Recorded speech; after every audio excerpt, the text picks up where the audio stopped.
اور سپردگی کی جگہ یعنی جہاں اس کا مکان یا اس کی قبر بنے گی، اللہ تعالیٰ اس کو بھی جانتا ہے، اس کا بھی رب کریم نے بندوبست کیا ہے، اور یہ سب کچھ روشن کتاب میں مذکور ہے۔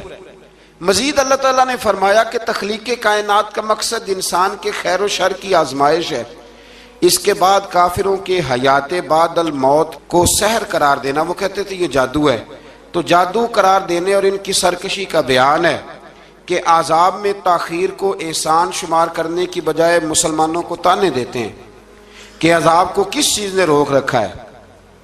آگے چل کے انسان کی خود غرضی کو بیان کیا اللہ تعالیٰ نے، فرمایا کہ اللہ تعالیٰ کسی انسان کو کوئی نعمت عطا کرتا ہے تو وہ اس پر شکر گزار نہیں ہوتا، لیکن اگر نعمت چھن جانے پر تو پھر نا امید اور ناشکرا ہو جاتا ہے۔ ملی تھی تو پھر اس نے شکر ادا، چلی گئی تو بڑے شکوے کر رہا ہے۔ اسی طرح اگر مصیبت کے بعد کوئی نعمت ملے تو انسان اتراتا ہے، شیخی بھکارتا ہے۔ البتہ جو ہر حال میں صابر شاکر رہے اور عمل صالح کرے تو ان کے لیے بخشش ہے اور بڑا اجر ہے۔ اللہ تعالیٰ نے اپنے نبی پاک صلی اللہ علیہ وسلم کو تسلی کے لیے فرمایا کہ کفار طرح طرح کی فرمائشیں کرتے ہیں، کہتے ہیں کہ آپ پر کوئی خزانہ کیوں نازل نہیں کیا گیا، آپ اور آپ کے صحابہ غربت میں وقت گزارتے ہیں، تو معاذ اللہ یہ وہ طعنہ دیتے تھے کہ کوئی خزانہ کیوں نہیں نازل کیا گیا، اور آپ کی تائید کے لیے فرشتہ کیوں نہ اترا۔ آپ اس پر تنگ دل نہ ہوں، آپ کا کام تو صرف لوگوں کو عذاب الہی سے ڈرانا ہے۔ اس صورت میں بھی قرآن کریم کے کلام الہی ہونے کا انکار کرنے والے کو چیلنج دیا گیا ہے کہ اپنے تمام حمیتیوں کو ملا لو اور قرآن پاک جیسی 10 صورتیں بنا کے دکھاؤ، لیکن بنا سکتے۔ آیت نمبر 15 میں ارشاد فرمایا کہ دنیا اور اس کی زینت کے طلبگاروں کو ان کے اعمال کا اجر اسی دنیا میں مل جائے گا، لیکن آخرت میں پھر ان کا کوئی حصہ نہیں ہوگا، اجر آخرت کے اعتبار سے ان کے اعمال باطل ہو جائیں گے۔ آیت نمبر 17 میں قرآن کی حقانیت کا انکار کرنے والوں کے لیے نار جہنم کی وعید کا ذکر ہے، اور قرآن کے اللہ کی جانب سے حق ہونے اور بغیر کسی شک کے اس پر ایمان لانے کا ذکر ہے۔ اس کے بعد اللہ تعالیٰ پر جھوٹ باندھنے والوں اور اللہ کے رستے سے روکنے والوں کا ذکر کیا گیا کہ قیامت کے دن ان پر گواہ پیش ہوں گے کہ یہ اپنے رب پر جھوٹ باندھتے تھے، اور ان پر اللہ کی لعنت، ان کے لیے دوہرے عذاب اور آخرت میں ان کی یقینی ناکامی کا ذکر ہے۔ یہاں ایک بات آپ سے بھی عرض کروں، ہم بھی کئی دفعہ نا بھولے پان میں کہہ دیتے اللہ نے یہ بھی تو فرمایا نا جی قرآن میں، تو جب تک آپ پڑھ نہیں لیتے یا سن نہیں لیتے تب تک یہ جملہ بولنے کی ضرورت ہے۔ اسی طرح نبی پاک علیہ السلام نے فرمایا جس نے مجھ پر جھوٹ باندھا، جھوٹی حدیث بیان کی، وہ میں نے کہا ہی نہیں تھا پر اس نے جھوٹی حدیث بیان کی، تو حضور فرماتے اس نے حدیث نہیں سنائی بلکہ اپنا جہنم کے اندر مکان بنا لیا ہے۔ تو قرآن و سنت کے معاملے میں جس چیز کا علم نہ ہو، جس کی پوری خبر نہ ہو، آپ اس کے حوالے سے کوئی بات کر سکتے، احتیاط کریں، بہت احتیاط کریں۔ آیت نمبر 23 میں بتایا کہ جو ایمان لائے اور جنہوں نے نیک کام کیے اور اپنے رب کے حضور عاجزی کی تو یہ لوگ ہمیشہ جنت میں رہیں گے۔ مزید فرمایا کہ مومن اور کافر کی مثال ایسی ہے جیسے اندھا اور بینا، مومن گویا دیکھنے والا ہے اور کافر گویا اندھا ہے اور بہرا اور سننے کی صلاحیت رکھنے والا۔ آیت نمبر 25 سے 23 تک میں پھر حضرت نوح علیہ السلام اور ان کی قوم کے حالات بیان ہوئے کہ نوح علیہ السلام نے جب اپنی قوم کو توحید کی دعوت دی اور انکار پر عذاب الہی سے ڈرایا تو قوم کے سرداروں نے ان سے کہا، بھلا کیا کہا؟ کہنے لگے آپ تو ہم جیسے بشر ہیں، تو ہماری طرح ہی ہیں آپ، اور آپ کے پیروکار پسماندہ یعنی غریب لوگ ہیں اور کم عقل لوگ ہیں، ہماری رائے میں آپ کو معاذ اللہ ہم پر کوئی فضیلت حاصل نہیں، بلکہ معاذ اللہ ثم معاذ اللہ۔ کہنے لگے آپ تو جھوٹے ہیں، اللہ کے نبی کو کہہ رہے ہیں معاذ اللہ، استغفر اللہ۔ نوح علیہ السلام نے جواب دیا کہ میں اپنے رب کی جانب سے واضح دلیل رکھتا ہوں اور اس نے مجھے رحمت سے نوازا ہے، لیکن تم میرے مقام کو سمجھنے کی صلاحیت نہیں رکھتے، تم اتنی صلاحیت رکھتے نہیں ہو۔ اور پھر ارشاد فرمایا کہ میں تم سے دعوت حق کے صلے میں کسی اجر کا طلبگار نہیں ہوں، اور نہ ہی میں اہل ایمان کو اپنے پاس سے دھتکارنے والا ہوں، اور میں نے یہ دعویٰ بھی نہیں کیا کہ میرے پاس اللہ کے خزانے ہیں، اور نہ میں از خود غیب جاننے والا ہوں، اور نہ ہی میں یہ کہتا ہوں کہ میں فرشتہ ہوں، نہ میں یہ کہتا ہوں کہ جن لوگوں کو تم اپنی نظروں میں حقیر جانتے ہو اللہ انہیں خیر سے نہیں نوازے گا۔ فرمایا یہ ٹھیک ہے کہ اللہ بشروں میں سے رسول بناتا ہے، پر جسے بناتا ہے پھر اسے بڑی شانیں عطا فرماتا ہے۔ پہلے دن سے انسان کا یہ مسئلہ ہے، پہلے دن سے انسان کا یہ مسئلہ ہے کہ وہ کہتا ہے میں انسان سے ہدایت حاصل کروں، لیکن رب نے بھی قانون بنایا ہے کہ اللہ تبارک و تعالیٰ بندے پر ہی وحی فرماتا ہے۔ فرشتوں اور جنوں کو اللہ نے اس منصب کے لیے منتخب نہیں فرمایا۔ قوم نوح نے کہا کہ آپ نے ہم سے بہت بحث کی معاذ اللہ، پس جس عذاب سے آپ ہمیں ڈرا رہے ہیں وہ لے آئیے۔ تو نوح علیہ السلام نے کہا کہ اللہ چاہے گا تو تم پر عذاب بھی آ جائے گا۔ آیت نمبر 37 سے 47 میں بتایا کہ اللہ تعالیٰ کی طرف سے نوح علیہ السلام کو حکم ہوا کہ ہماری نگرانی میں اور ہماری وحی کے مطابق آپ کشتی بنائیے،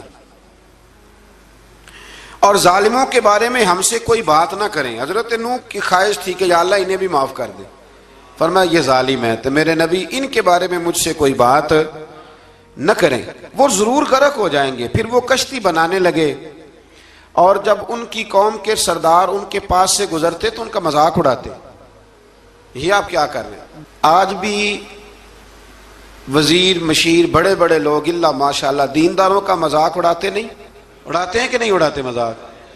یہ کن کا طریقہ ہے؟ یہ تو قرآن مجید کہہ رہا ہے کہ حضرت نوح کی قوم جو کافر تھی ان کا طریقہ ہے اہل ایمان کا مذاق اڑانا۔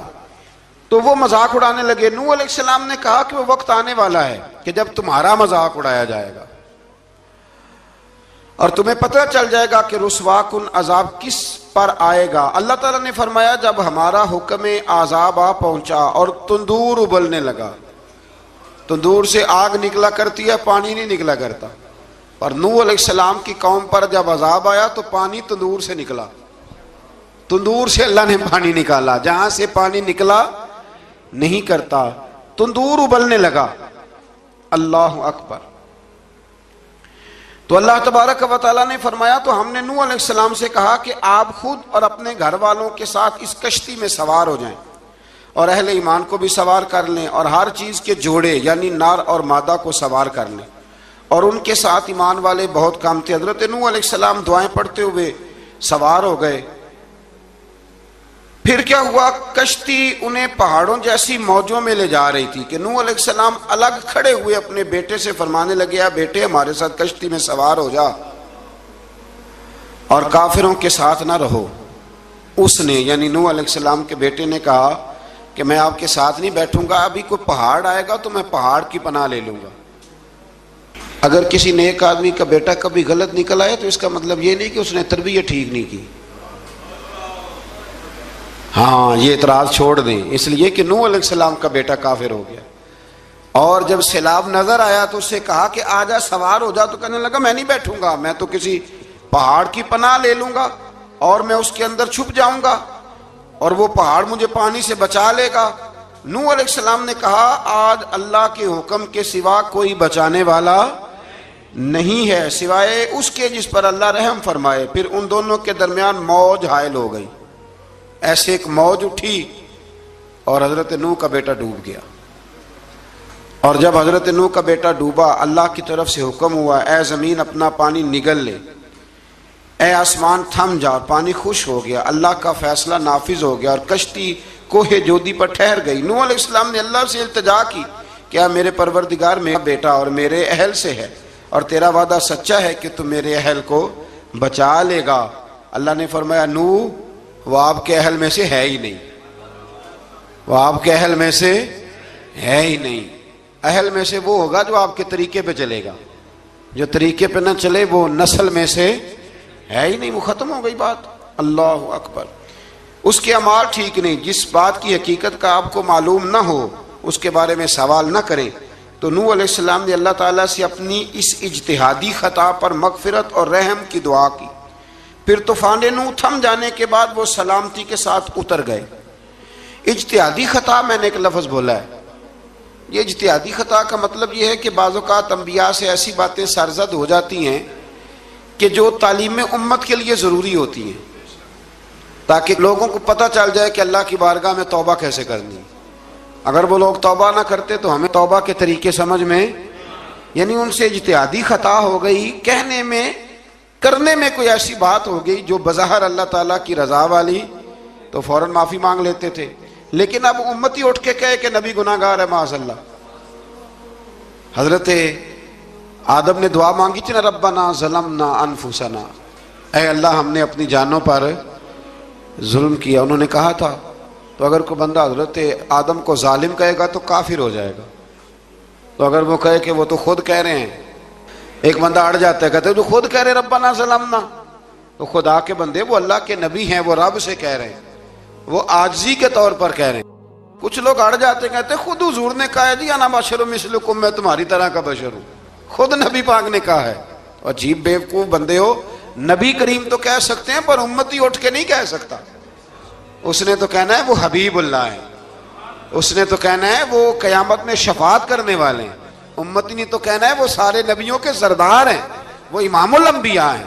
امتی وہ لفظ ادا کرے گا جو اس کے بنتے ہیں۔ اب کوئی بندہ اٹھ کے کہہ دے دیکھے نا، ایک بہت بڑا عالم تقریر کرتے ہوئے کہے جی میں تو ان پڑھ آدمی ہوں، تو اس کا شاگرد کہے کہ استاد جی قسم اٹھائے ہاں آپ نے تقریر میں کہا نہیں میں ان پڑھ ہوں، آپ تو ان پڑھ ہے۔ تو یہ بات ادب ہے کہ بے ادبی ہے؟ چلیں اس سے آگے چلتے ہیں، یہ بھی ذرا مشکل سے سمجھ میں آئے گی۔ ایک اور بات جو جلدی سمجھ میں آ جائے گی، ایم این اے جب اعلان کرتا ہے، تقریر کرتا ہے، الیکشن لڑتا ہے، تو کہتا نہیں میں قوم کا خادم ہوں، کہتے ہیں نا کہ میں قوم کا خادم سے آپ کیا کچھ کراتے ہو؟ سارے کام کراتے ہیں نا۔ خادم کو بندہ یہ بھی کہہ لیتا ہے کہ جھاڑو دے دے گلی میں، کہتے ہو کہ نہیں کہتے؟ تو اس نے بھی تو سپیکر میں کہا میں خادم ہوں، کہو اس سے کہ جھاڑو دے گلی میں آ کے، پھر پتہ کیا حال ہوگا؟ جھاڑو تو نہیں آئے گا اور ہو سکتا ہے کچھ ہے آ جائے۔ تو اس لیے اب کوئی بندہ کہے جی انہوں نے خود کہا ہے، تو ایک کچھ پوری جماعت ہے لوگوں کی جو بات کو سمجھتی نہیں، کہتے ہیں خود کہا ہے میں بشر ہوں، انہوں نے خود کہا ہے میں غیب نہیں جانتا، انہوں نے خود کہا ہے میرے پاس خزانہ کوئی نہیں، انہوں نے خود کہا ہے میرے پاس کوئی شے نہیں۔ تو اس لیے آپ سمجھیں کسی کے لفظوں پر اگر آپ گرا لگا کے بیٹھیں گے تو پھر اس سے بے ادبی ہوگی۔ تو نوح علیہ السلام نے اللہ سے اپنی اجتہادی خطا کی معافی مانگی۔ اب حضرت نوح کو کوئی خطا کار کہے گا تو بہت بڑا مجرم بن جائے گا، اس لیے کہ وہ اللہ کے نبی ہیں۔ آیت نمبر 50 میں قوم عاد کا ذکر ہے، اور ان کی طرف دعوت توحید دینے کے لیے اللہ تعالیٰ نے حضرت ہود علیہ السلام کو بھیجا۔ ہود علیہ السلام نے قوم سے کہا کہ میں تم سے کسی چیز کا اجر طلب نہیں کروں گا، میرا اجر میرے اللہ کی بارگاہ میں ہے، پاس تم اپنے رب سے بخشش مانگو، پھر اس کی بارگاہ میں توبہ کرو، اللہ تعالیٰ تم پر موسلا دھار بارش برسائے گا اور تمہاری قوت میں اضافہ فرمائے گا۔ قوم عاد نے دعوت حق کو رد کیا اور ایمان نہ لائے، بلکہ ہود علیہ السلام پر طنز کیا۔ وہ کہنے لگے کہ ہمارے تو معبودوں نے، ہمارے بتوں نے معاذ اللہ آپ کو پاگل بنا دیا ہے، آپ کو مجنون بنا دیا ہے، الٹا حضرت ہود کو کہنے لگے، اس لیے آپ ایسی باتیں کرتے ہیں۔ ہود علیہ السلام نے کہا میں اللہ کو گواہ بناتا ہوں اور تم بھی گواہ رہنا کہ میں تمہارے شرک سے بری ہوں، اور میں اللہ پر توکل کرتا ہوں، اور میں نے رسالت کا حق ادا کر دیا ہے۔ آیت نمبر 58 میں اللہ تعالیٰ نے فرمایا جب ہمارے عذاب کا وقت آ گیا تو ہم نے اپنی رحمت سے ہود اور ان کے ساتھ مومنوں کو نجات عطا کی۔ قوم عاد نے اللہ کی نشانیاں اور رسولوں کو جھٹلایا اور دنیا اور آخرت میں لعنت کے حقدار ہوئے۔ آیت نمبر 61 میں پھر سے حضرت صالح علیہ السلام اور ان کی قوم سمود کے حالات کو بیان کیا گیا ہے۔ حضرت صالح نے کہا ہے میری قوم اللہ وحدہ لا شریک کی عبادت کرو، اس سے بخشش طلب کرو، اس کی بارگاہ میں توبہ کرو، اس نے تمہیں زمین سے پیدا کیا ہے، اس پر آباد کیا ہے۔ جواب دیا ہے صالح ہمارے آباء و اجداد کے معبودوں کی عبادت کو روکنے سے پہلے ہمیں آپ سے بڑی امیدیں تھیں، اور اب آپ ہمیں روکنے لگ گئے ہیں باپ دادا کے دین سے، لیکن اب ہمیں آپ کی دعوت کے بارے میں شکوک ہیں۔ صالح علیہ السلام نے اپنی قوم سے کہا کہ یہ اللہ کی اونٹنی ہے اور یہ تمہارے لیے نشانی ہے، اسے چرنے کے لیے آزاد چھوڑ دو اور اسے تکلیف نہ دینا، اللہ اکبر، ورنہ تمہیں عذاب پہنچے گا۔ انہوں نے اونٹنی کی کونچیں کاٹ ڈالی۔ صالح علیہ السلام نے کہا تم صرف 3 دن اپنے گھروں میں مزے اٹھا لو،